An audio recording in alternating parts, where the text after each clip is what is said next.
हरे कृष्णा। ओम नमः शिवाय। बोलिए सूर्य नारायण भगवान की जय।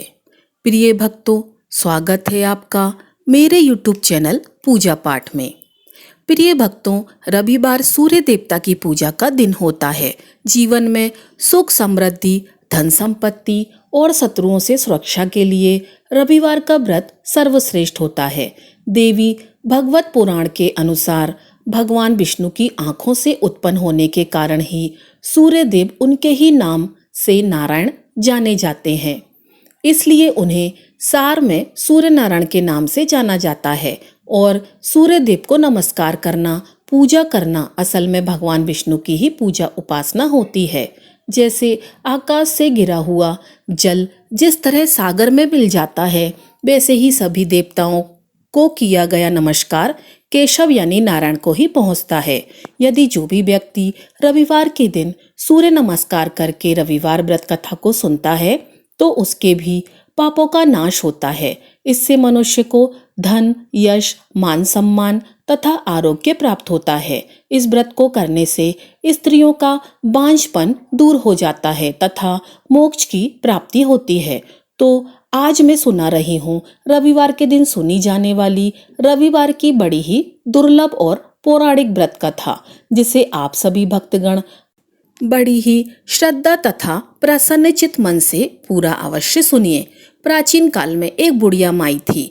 वह नियमित रूप से रविवार का व्रत करती थी। रविवार के दिन सूर्योदय से पूर्व उठकर बुढ़िया माई स्नान आदि से निवृत्त होकर आंगन को गोबर से लीपकर स्वच्छ करती और सूर्य भगवान की पूजा करती तथा कथा सुनकर सूर्य भगवान को भोग लगाकर दिन में एक समय भोजन करती। इसी तरह रविवार का व्रत करती थी। सूर्य भगवान की कृपा से बुढ़िया माई को किसी प्रकार की कोई चिंता, कोई कष्ट नहीं था। उनका घर धन्य धान से भरा हुआ था। उस बुढ़िया माई को सुखी देखकर उसकी पड़ोसन उससे बहुत जलती थी। बुढ़िया माई रोजाना पड़ोसन के आंगन में बंधी हुई गाय का गोबर लाती और अपना घर लीपती थी। एक दिन की बात है, शनिवार के दिन रात को पड़ोसन ने अपनी गाय को घर के भीतर बांध दिया ताकि बुढ़िया माई अपना घर ना लीप सके। रविवार को गोबर ना मिलने से बुढ़िया माई आंगन ना लीप सकी। आंगन ना लीप पाने के कारण उस बुढ़िया माई ने सूर्य भगवान को भोग भी नहीं लगाया और उस दिन स्वयं भी भोजन नहीं किया। सूर्यास्त होने पर बुढ़िया माई भूखी प्यासी सो गई। रात्रि में सूर्य भगवान ने उसे स्वप्नों में दर्शन दिए और व्रत ना करने तथा उन्हें भोग ना लगाने का कारण पूछा। बुढ़िया माई ने बहुत ही करुण स्वर में पड़ोसन के द्वारा घर के अंदर गाय बांधने और गोबर ना मिलने वाली बात बता दी। सूर्य भगवान ने अपनी अनन्य भक्त बुढ़िया माई की परेशानी का कारण जानकर उनके सब दुख दूर करते हुए कहा, हे माता, तुम प्रत्येक रविवार को मेरी पूजा और व्रत करती हो। मैं तुमसे अति ही प्रसन्न हूँ और तुम्हें एक ऐसी गाय प्रदान करता हूँ जो तुम्हारे घर आंगन को धन्य धान से भर देगी। तुम्हारी सभी मनोकामनाएं पूरी होंगी। अब स्वप्न में उस बुढ़िया माई को ऐसा वरदान देकर सूर्य भगवान अंतर्ध्यान हो गए। प्रातः काल सूर्योदय से पूर्व उस बुढ़िया माई की आंख खुली तो वह अपने घर के आंगन में सुंदर गाय और बछड़े को देखकर हैरान रह गई। गाय को आंगन में बांधकर उसने जल्दी से उसे चारा लाकर खिलाया। पड़ोसन ने उस बुढ़िया माई के आंगन में बंधी हुई सुंदर गाय और बछड़े को देखा तो वह उनसे और भी अधिक जलने लग गई। तब गाय ने सोने का गोबर किया। गोबर को देखते ही पड़ोसन की आंखें फटी की फटी रह गईं। पड़ोसन ने उस बुढ़िया माई को आसपास ना पाकर तुरंत चुपके से उस गोबर को उठाया और अपने घर ले गई तथा अपनी गाय का गोबर वहां रख आई। सोने के गोबर से पड़ोसन कुछ ही दिनों में बहुत धनवान हो गई। गाय प्रतिदिन सूर्योदय से पूर्व गोबर करती और बुढ़िया माई के उठने से पहले ही पड़ोसन उस गोबर को उठाकर ले जाती और अपनी गाय के गोबर को वहां पर रख जाती।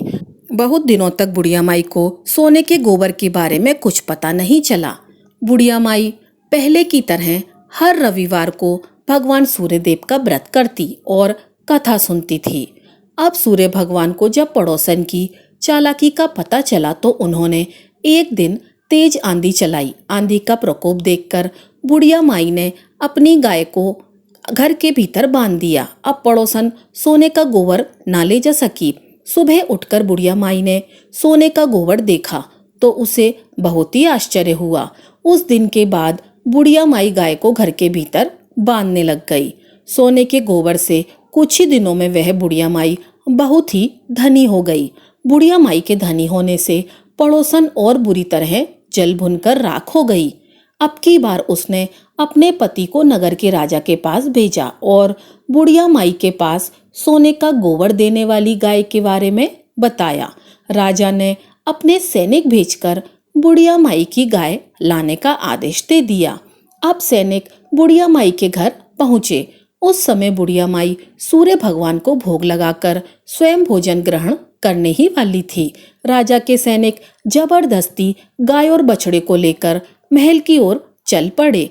बुढ़िया माई ने प्रार्थना की, बहुत रोई, बहुत चिल्लाई, लेकिन राजा के सैनिक नहीं माने। गाय व बछड़े के चले जाने से बुढ़िया माई को बहुत दुख हुआ।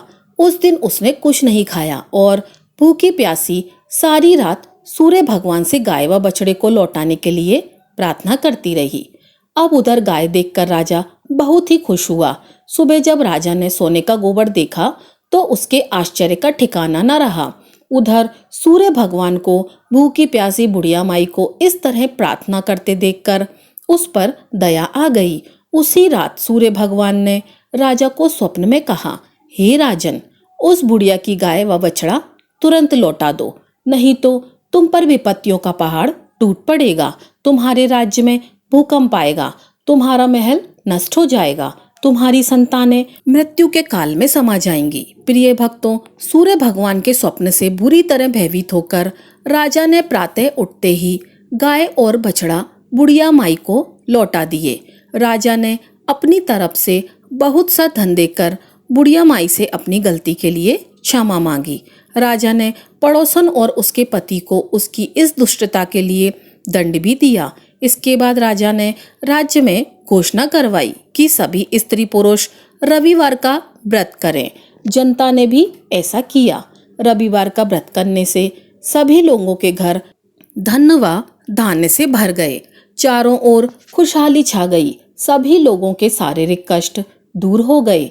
निसंतान स्त्रियों की गोद भर गई। राज्य में सभी स्त्री पुरुष सुखपूर्वक जीवन यापन करने लगे। तो प्रेम से बोलिए सूर्य नारायण भगवान की जय। प्रिय भक्तगणों, अब आप सुनेंगे सूरज रोट की कहानी। इससे व्रत का संपूर्ण फल प्राप्त होता है।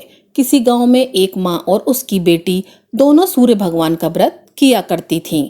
एक दिन रविवार वाले दिन माँ ने बेटी से कहा, मैं किसी आवश्यक कार्य से बाहर जा रही हूँ, तू 2 रोट बनाकर रख देना। एक छोटा रोट बेटी के लिए और बड़ा रोट मेरे लिए बना देना, जो हम पूरा खा सकें, क्योंकि रोट को झूठा नहीं छोड़ते। रोट के आटे में नमक मत डालना, यह अलौना होता है। अब माँ चली गई और बेटी रोट बनाने लगी। तभी सूर्य भगवान एक साधु बाबा का भेष बनाकर वहाँ आए और भिक्षा मांगने लगे। बेटी ने कहा, मेरी माँ का रोट तो बन गया है, पर मेरा रोट बनेगा, उसमें से मैं आपको दूंगी। बाबा ने कहा, जो रोट बन चुका है उसी में से अभी दे दो, तो मैं जा रहा हूँ।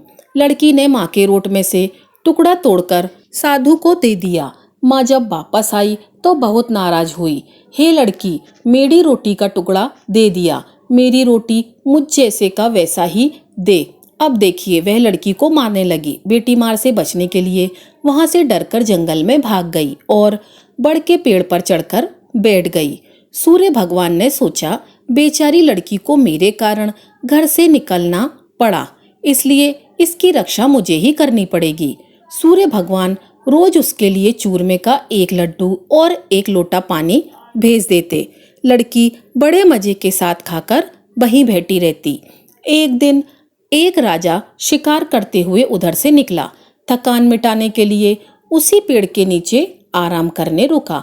राजा ने अपने सेवक से कहा, प्यास से जान निकली जा रही है, चुल्लू भर पानी मिल जाए तो प्राण बच जाए। पेड़ पर बैठी लड़की ने यह सुना तो उसने चुल्लू भर पानी डाल दिया। राजा ने पानी पी लिया। राजा ने कहा, अरे सेवक, आधी जान तो बच गई, थोड़ा पानी और मिल जाए, आधी जान और बच जाए। यह सुनकर लड़की ने फिर एक चुल्लू पानी और डाल दिया। राजा ने पी लिया। राजा को आश्चर्य हुआ। उसने सेवक से कहा, ऊपर अवश्य ही कोई है, तू ऊपर चढ़ और देख कौन है। सेवक ऊपर चढ़ा तो उसे लड़की मिली। लड़की ने सेवक से कहा, भैया तुम यह स्वादिष्ट लड्डू खा लो और पानी पी लो, पर राजा को मेरे बारे में मत बताना। कह देना कि ऊपर कोई नहीं है, पता नहीं राजा मेरे साथ कैसा व्यवहार करेगा। अब सेवक भूख प्यास से परेशान था। उसने लड्डू खाया, पानी पिया और नीचे जाकर राजा से कह दिया कि ऊपर कोई नहीं है। राजा ने सेवक से कहा, तू ऊपर गया तो थका हुआ था और आया तो तरोताजा दिख रहा है। नहाया और खाया हुआ मनुष्य छिपता नहीं है। मुझे संशय हो रहा है, मैं खुद ऊपर जाकर देखता हूँ। राजा पेड़ पर चढ़ा, सुंदर सी कन्या को पाया। राजा ने कहा, डरो नहीं, तुम बहुत ही सुंदर हो, मेरे साथ चलो, मैं तुमसे विवाह करना चाहता हूँ। लड़की राजा के साथ चली गई। राजा ने उसके साथ विवाह कर लिया। साल भर में ही उसने एक सुंदर बालक को जन्म दिया। उसकी अन्य रानियां, उसकी देवरानी, जेठानी आदि उसकी और उसके पुत्र की सुंदरता से जलने लगी थीं। इसी तरह सूर्य भगवान का व्रत आया। लड़की रानी ने व्रत के लिए रोट बनाया। दूसरी रानियों ने राजा से कहा, तुम्हारी नई रानी को रोट बनाना नहीं आता, उसका बनाया हुआ रोट खाओगे तो आपका पेट दुखेगा, रानी खाएगी तो तुम्हारे पुत्र का भी पेट दुखेगा। अब नई रानी ने यह बात सुन ली और उसने रोट को थाली के नीचे छिपा दिया और सूर्य भगवान से सहायता के लिए प्रार्थना करने लगी। राजा ने जब पूछा, थाली के नीचे क्या है, तो उसने कहा कि मेरे गरीब पीहर से आया हुआ उपहार है। राजा ने थाली उठाई तो देखा उसके नीचे सोने का चक्र था। राजा ने कहा, वाह, गरीब पीहर वालों का ऐसा उपहार। नई रानी चुप रही। एक दिन रानी खिड़की में खड़ी थी, तभी उसे उसकी माँ दिखाई दी, जो दरिद्र अवस्था में सब्जियां बेच रही थी। उसने सोचा, माँ को यहाँ बुला लें तो यहाँ आराम से रह लेगी। इतने नौकर चाकर में वह भी काम कर लेगी और किसी को पता भी नहीं चलेगा।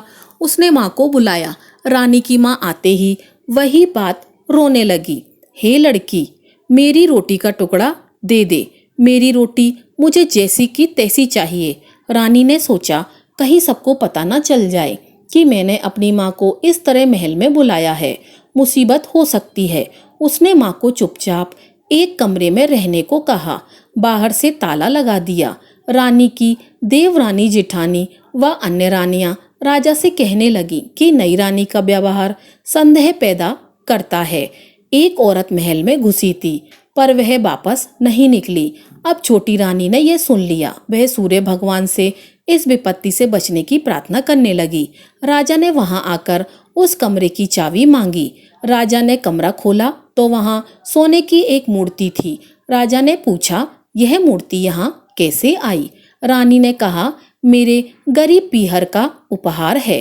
राजा ने कहा, तुम्हारे गरीब पीहर से इतनी कीमती उपहार आते हैं, मुझे तुम्हारा पीहर देखना है, हम वहां चलेंगे। रानी ने फिर सूर्य भगवान की मदद मांगी। सूर्य भगवान ने कहा कि मैं 1.25 पहर की व्यवस्था कर दूंगा, लेकिन फिर मुझे नगरी में उजाला करने जाना होगा। सूर्य भगवान ने जंगल में माया नगरी बसा दी। महल, झरोके, बाग बगीचे, रिश्तेदार सब माया से बना दिए।